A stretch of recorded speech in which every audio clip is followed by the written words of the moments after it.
Hi, thank you so much for joining our conversation today on moving more to sleep better. In today's conversation, we will learn how cancer and its treatments can affect sleep quality. We'll talk through some physical, biological, and behavioral benefits of exercise to improve sleep, and also talk through some tips on how to improve your sleep quality. Let's get started. The first thing we're going to talk through are some physical effects that can disrupt your sleep. The first one being fatigue. Treatment can lead to extreme fatigue, sometimes paradoxically, resulting in sleep disturbances such as falling asleep or staying asleep. There might be some hormonal changes if you've gone through hormone therapy. This can lead to hot flashes and night sweats, leading to a disturbed sleep. There may be some medication that you are on that is causing some sleep disturbances. For example, if you are on steroids, this can cause insomnia and increase the amount of times you are awake at night. If you are on a stimulant, this can have an effect on the central nervous system, leading to an increase in alertness and difficulty in getting to sleep. And then we have pain medication. This may cause drowsiness initially, but can also disrupt sleep patterns if used long term. If you are taking these medications in the morning, this can cause drowsiness throughout the day, and then also, again, can disrupt that sleep at night. There are many lifestyle changes that can also disrupt your sleep pattern. For example, your environment. It's going and staying at a hospital, maybe it's staying at the Hope Lodge.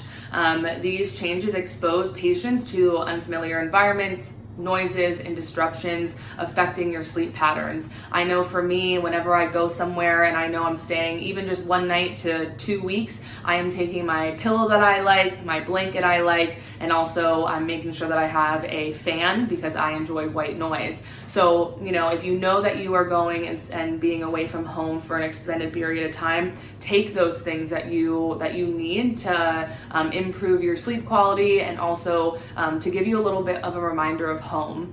Also, changes in your daily routine and schedule. You now have hospital visits, medical appointments, and treatments, which may require early morning appointments or even late night medication administration, which can affect your sleep pattern.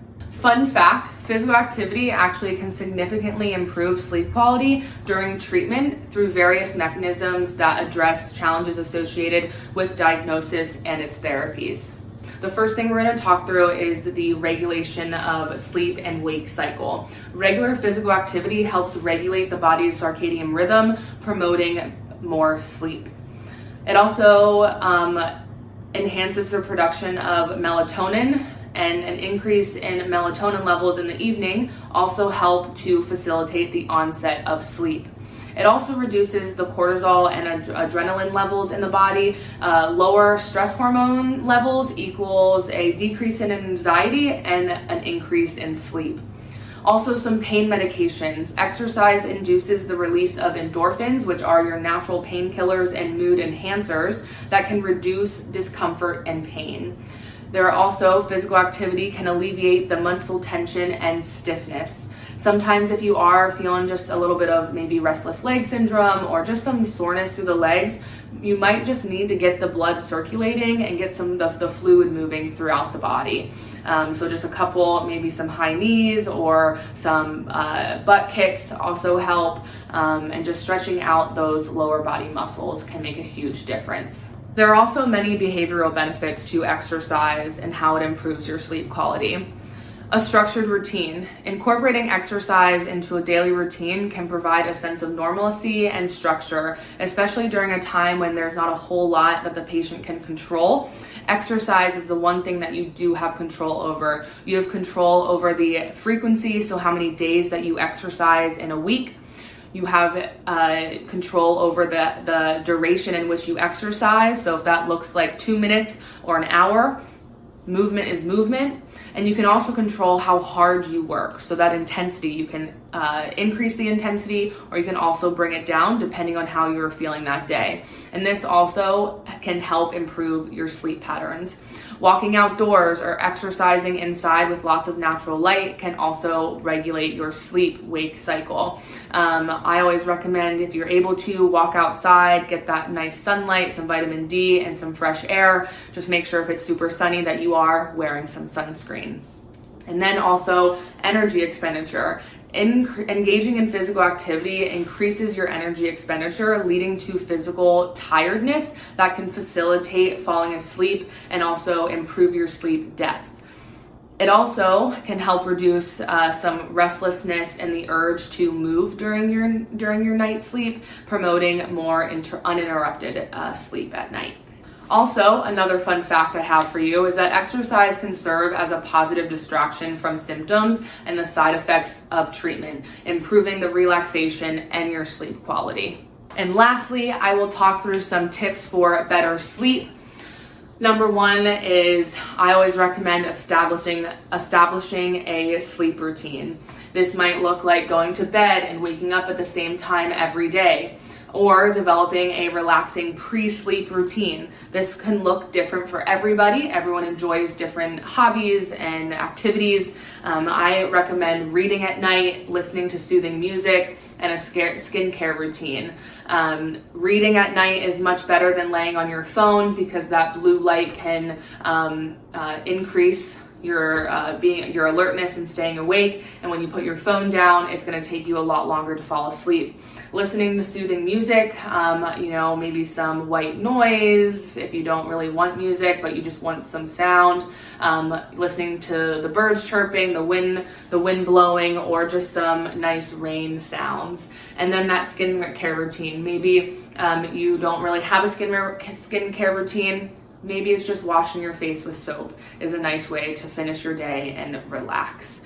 And also limiting naps. If you need to nap during the day, try to keep it to 20 to 30 minutes. I know a lot of us like to nap, and they are, tend to be, an hour to 5 hours sometimes. And if you are going to nap, avoid late afternoon naps, because if you wake up at 7 o'clock and you have a bedtime of 9:30, 10 o'clock, or even 11, your body is not going to be ready to sleep and get that good sound sleep. So again, establishing a sleep routine and then also limiting naps as well. I just have 2 more tips for you guys on better sleep before we move into our exercise portion of today's conversation. This next tip is staying hydrated. You want to make sure that you are staying hydrated throughout the day, drinking at least 6 to 8 cups of fluids, whether this be water, Gatorade, a body armor, Pedialyte, something of that sort. Trying to limit the intake of coffee and tea. I know those give us some good energy, but it's not giving us the hydration that we need.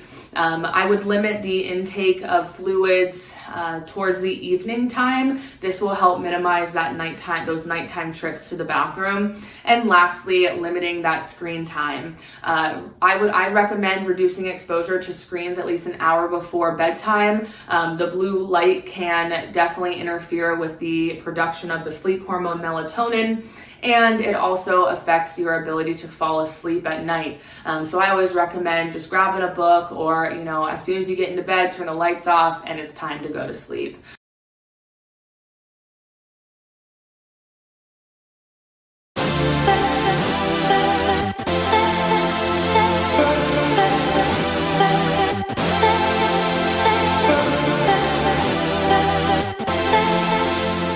Hi, I'm Allie, your exercise oncology instructor with Maple Tree Cancer Alliance.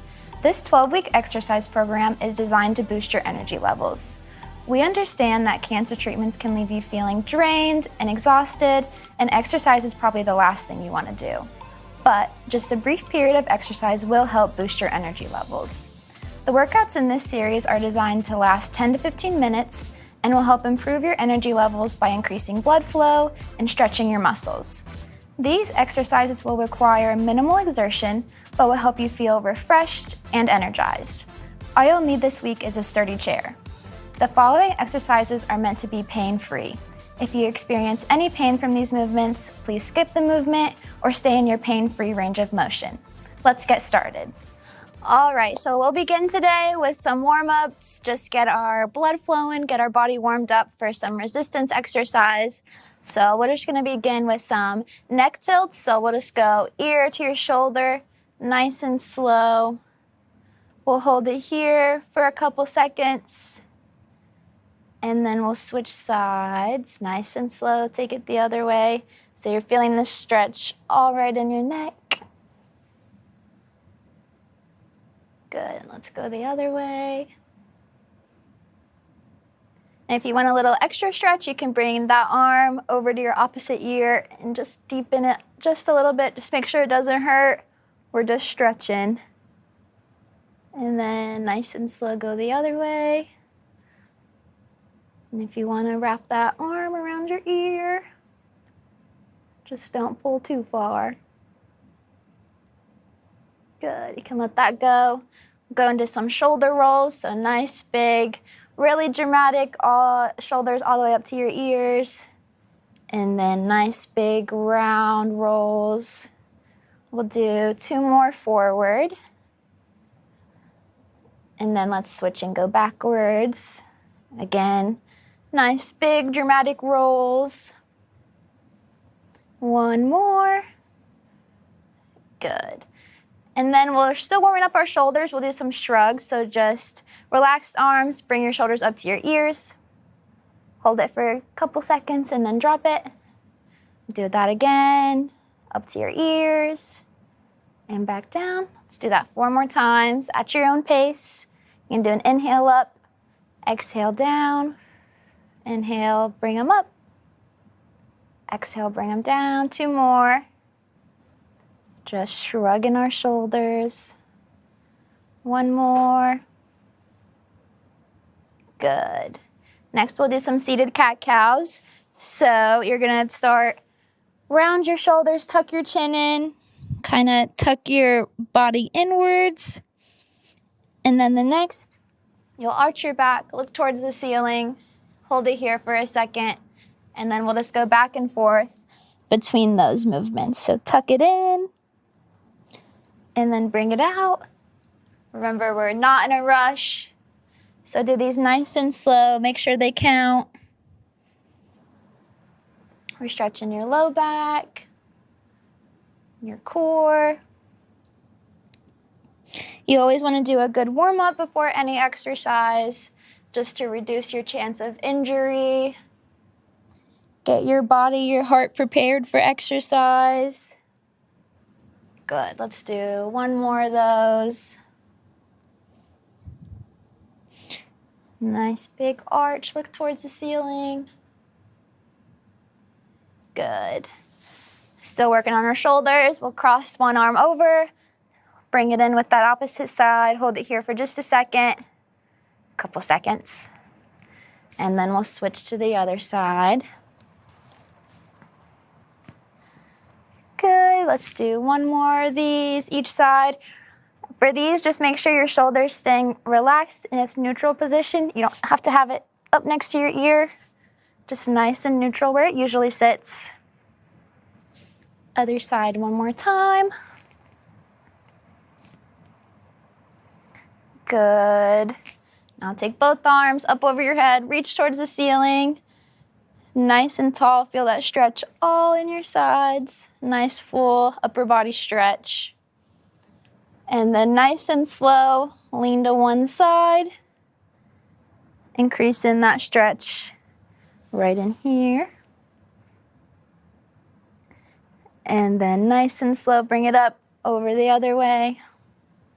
Hold it here. We'll go each way 1 more time. Through the middle, back to the other side. Up and over again.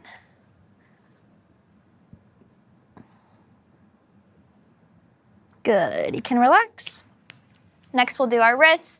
So we'll start with 1 out, we're gonna flex it. And then do the other way. Just back and forth, nice and slow. If you want to add a little extra for these, you can add your opposite hand in for a little extra pull. But again, don't go too hard. We're stretching, we don't want to hurt anything. Good, let's do this one 2 more times. And then we'll move on to the other wrist.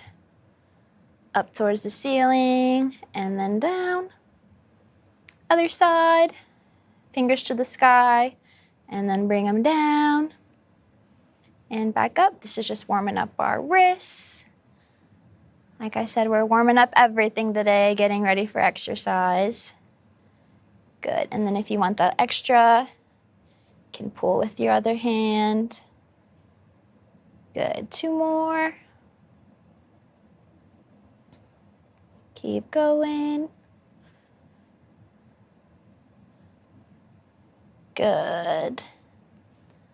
And then last warm up for our arms, we'll just do some arm circles. So we'll start forward, just tiny ones forward, couple more, and then we'll go back.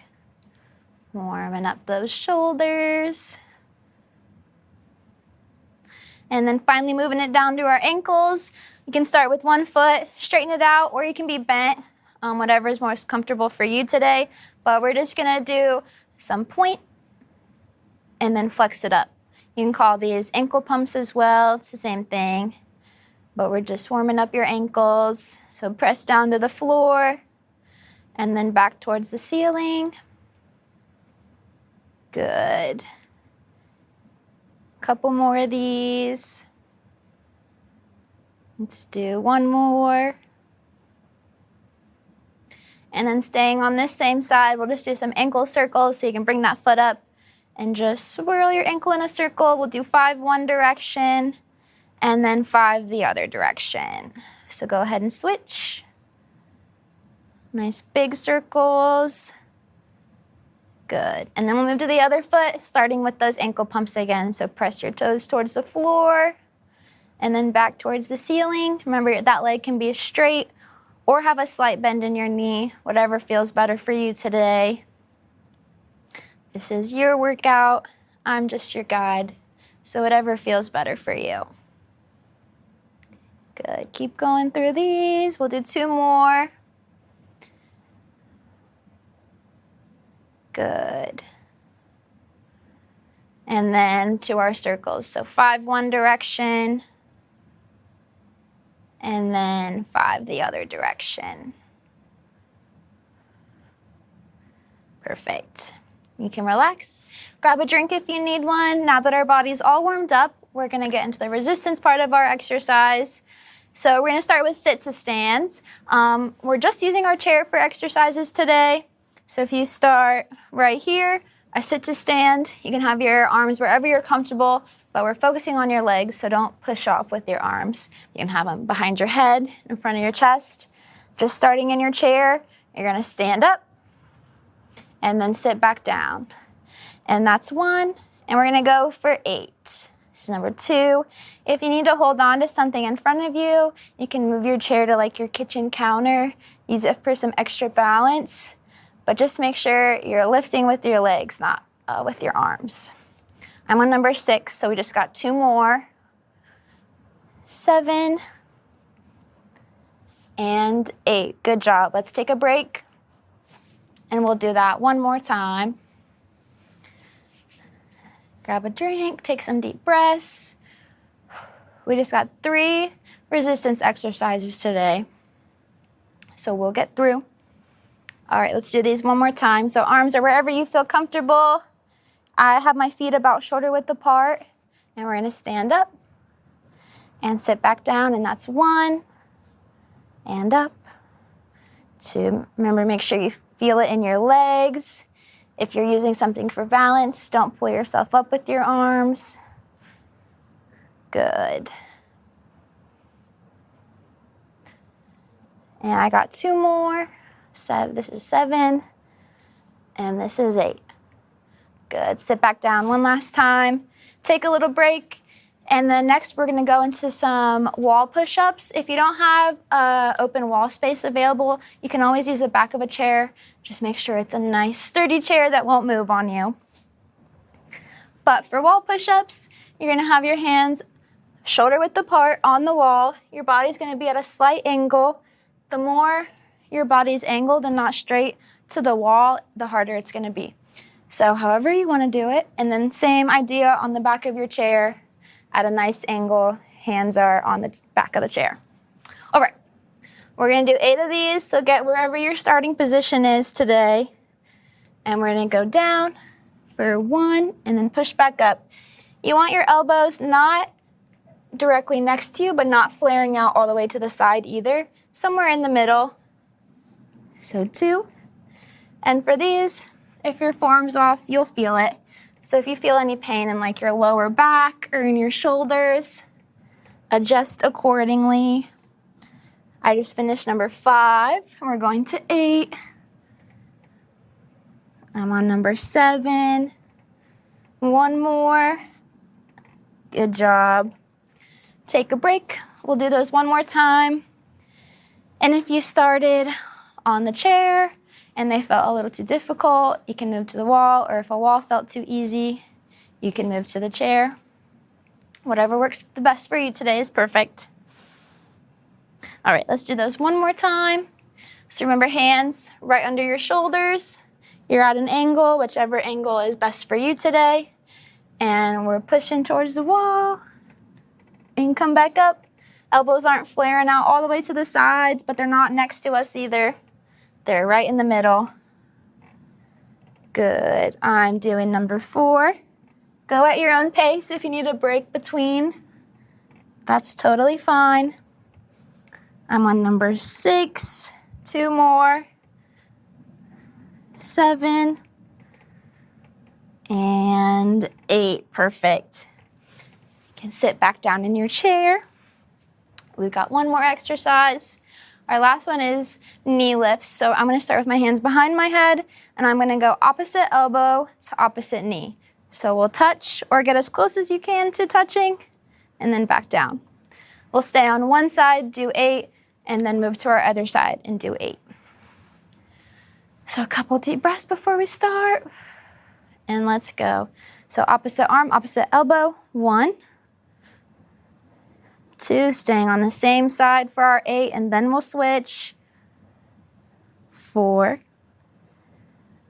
5, 6, 7, and 8. And then we'll switch to the other side. This is our last exercise, so make it count. Take your time. 3. This is working your abs and your hips a little bit. 3 more. 6, 7. Last one. Make it count. And that was 8. Good job.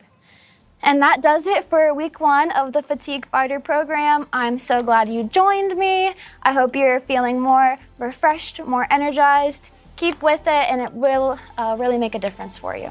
I'll see you next time. Thanks, guys.